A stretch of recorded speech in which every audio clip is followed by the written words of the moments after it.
We're the Wilderz. I'm Susan. I'm Janine. Welcome to the Wilderz Wildlife Rehabilitation Center. This is our fawn pen. That's the enclosure that they go into for inclement weather. It's windproof and rainproof, so it provides a space where she's sheltered from the elements of the environment if need be.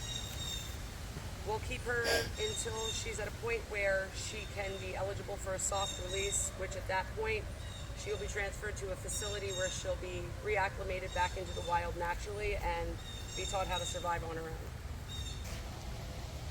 Come on in. As you can see, we try to make it as natural as we can to the environment outside. So we bring in natural branches. We have enclosures for them, and we put seed on the ground, and we will hang the suet as well. And if we had small mammals in here, we would also have enclosures for them, and depending on what small mammal, we would either have evergreen trees or something in here that would help to their habitat. So we switch it up for what we have in right now. And right now we have 3 little babies. We got them from neonates, 3 little baby birds. They're sparrows, house sparrows, and they are acclimating. We are just about 4 days away from them having the door open and being able to come in and out to where they are comfortable enough to just not come back anymore. Hi, welcome to our clinic. This is the clinic entrance. This is where you would drop off any animal that you would bring to us. And this is also where we do our testing for avian. The HPAI is always done outside of the clinic to prevent cross-contamination. Any avian species or waterfowl that's brought in is tested prior to admission into the clinic. The test usually takes about 15 minutes for results. Luckily, we haven't had any positive results, but the tests are always performed before we take them into the actual clinic. This is the exam table. When we have animals that are brought in for intake, we do the assessment here. We determine what the animal is needing, and from that we determine what enclosure is used to provide for them.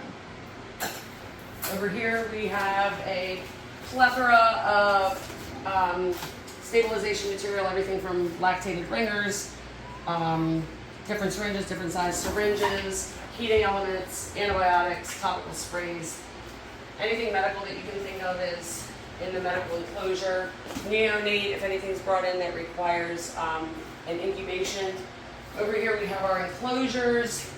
Right now we have a chicken and a goose that are going to be transferred out later on this afternoon to a facility who actually specializes in these species. We accept any and all species of wildlife. What we are not permitted for, we work collectively with another rehabber who would facilitate in providing them an adequate environment. This is our rabies vector containment area and quarantine area. This is for all our rabies vector species. Right now we only have a raccoon, one baby raccoon that we're monitoring, and he will be transferred out as soon as we have him stabilized. This is our little fella.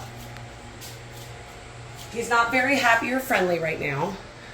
He's going to be going through a quarantine period. He was trapped in a dumpster for several days with his brother. So he's going to go through a 10-day quarantine before he is transferred out to Cricket Wildlife.